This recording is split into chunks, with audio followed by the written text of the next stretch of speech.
তো গাইস, আজকে আমি মাটির নিচের উল রান্না করতেছি। তো উলটা কিভাবে রান্না করতেছি ওইটাই আপনাদের সাথে শেয়ার করতেছি। তো আপনারা পুরো ভিডিওটা দেখেন। গাইস, এই যে উলগুলা দেখেন, এটি কিন্তু মাশরুম না, হ্যাঁ এটি কিন্তু মাটির নিচে যে উল ওইগুলি আর কি।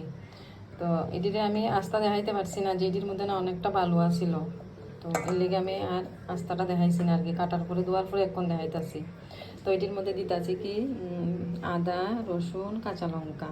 তো এদিকে আলু ভাজা একটা দিছি, এদিকে পেঁয়াজ কুচি। তো কিভাবে রান্না করি দেখেন।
গাইস, আমার রান্না কমপ্লিট।